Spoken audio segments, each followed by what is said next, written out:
Hello tout le monde et bienvenue dans cette nouvelle vidéo. Alors ici, je tenais à te faire un update par rapport à mes 6 mois. Mes 6 mois déjà, c'est assez rapide. Bon, c'est vrai que là, on est déjà au-delà des 6 mois, mais disons que j'ai pas eu assez de temps en fait pour te faire ce update-là à temps.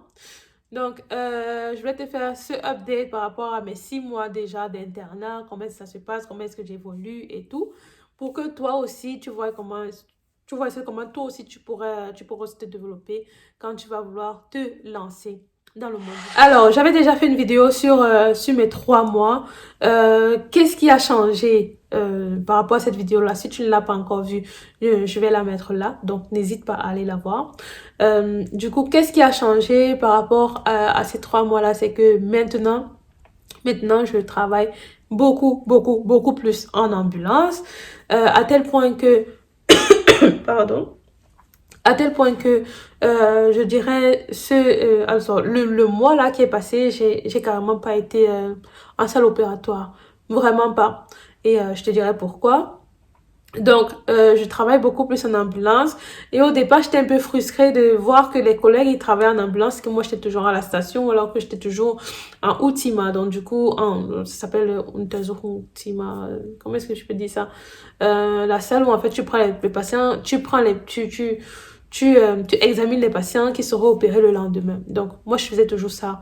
Ou alors, j'étais toujours à la station et ça me frustrait énormément. Et je voulais aussi aller en ambulance pour voir réellement ce qui s'y passe.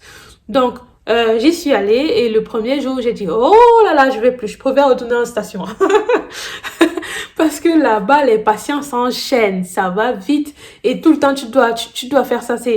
Tu dois vite faire, en fait, tu n'as pas le choix.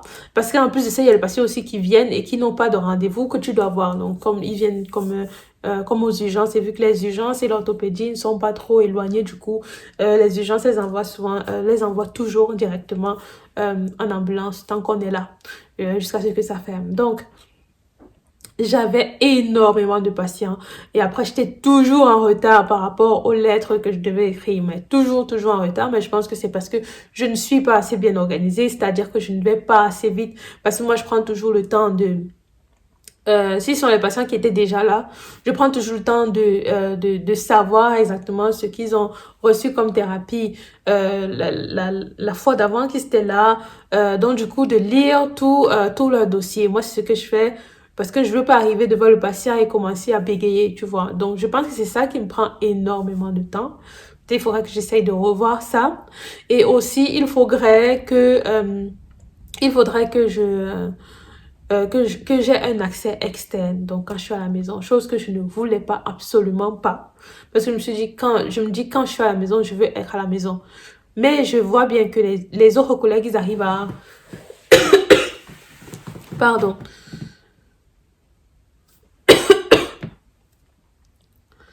Donc, je disais, les autres collègues, ils arrivent à travailler vraiment rapidement parce qu'ils commencent toujours, ensuite, ils préparent toujours leur documentation.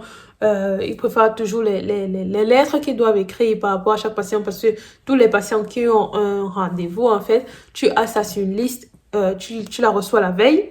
Et donc, du coup, tu peux préparer tes patients la veille, tu peux préparer tes lettres la veille pour que le lendemain, quand tu dois voir le patient, tu as juste l'anamnèse à écrire, l'examen clinique aussi à écrire et puis la radiologie, c'est assez rapide.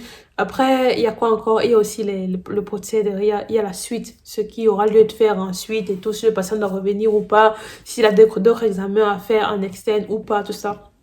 Donc, il y aura que ça à écrire, mais ça va aussi vite parce qu'après, ils dictent. Donc, du coup, ils font avec le microphone et ça va vraiment vite. Chose que moi, je ne faisais pas.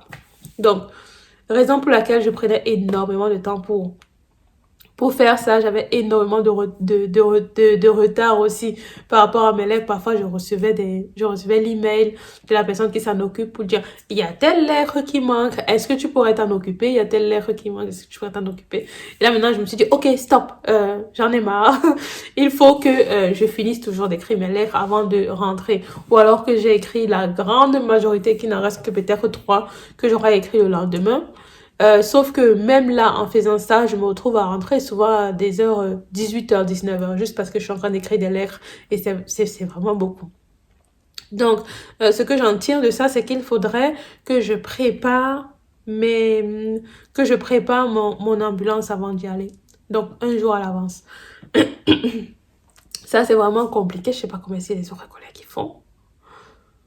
Mais je pense que c'est parce qu'ils travaillent en fait de la maison. Et moi, je ne voulais pas. Donc, ce sera chaud. En fait, moi, je ne veux pas travailler de la maison. Je veux être à la maison et n'être que à la maison pour ma famille. Donc, c'est ça un peu. Mais bon, après, je pense que c'est la seule solution et tout. Après, on n'est même pas rémunéré pour ça. Hein. Donc, qu'est-ce qui a changé aussi par rapport aux 3 mois d'avant? C'est que là, maintenant, j'ai commencé à faire des gardes. Oh! J'ai commencé à faire les gardes de 24 heures. Franchement, ça me faisait énormément peur. J'ai pas encore fait une garde le week-end, mais apparemment, c'est vraiment ouf, quoi. Le week-end, il y a vraiment beaucoup de choses à faire. Tu vois différents patients, différentes stations, tous ceux qui viennent souvent aux urgences, tout ça, ils sont souvent nombreux, tout ça. Il y a des patients qui sont souvent sous, ceux qui ont souvent des pathologies graves aussi, des fractures vraiment graves, tout ça. Et, pardon, j'ai trop parlé, ma gorge elle est sèche. Donc, en fait, c'est ça, quoi. Maintenant, je dois me préparer à faire une garde le week-end. Faire une garde le week-end. Donc, je ne fais plus énormément de Rufbereitschaft, je ne fais plus énormément de services là, d'urgence quand on t'appelle, tu pars, tout ça. Je ne fais plus énormément, donc c'est ça aussi qui est top. Du coup, ça fait que j'ai plus de temps à passer avec ma famille. Maintenant, quand tu fais les gardes, le lendemain, tu es à la maison. Le lendemain, tu es à la maison, tu peux te reposer, tu peux faire ce que tu as envie de faire, ce que tu as programmé. Du coup, tu as la journée de libre à partir de 8 heures. Là, ça te regarde, tu fais ce que tu veux faire. Tu n'es plus censé être à l'hôpital, en fait. Donc, voilà principalement ce qui a changé. Beaucoup plus de responsabilités. Quoi d'autre encore? Plus de responsabilités, plus de garde, plus de responsabilités, plus de responsabilités, plus de responsabilités. Et en plus de ça, dernièrement, j'étais en vacances et je suis rentrée. Quand je suis rentrée le lundi, j'arrive et je vois qu'il y a personne à la station. Genre, les collègues, ils étaient pas là. Il y en avait qui étaient malades et il y en avait qui étaient en vacances. Donc, personne. Et moi, je suis là.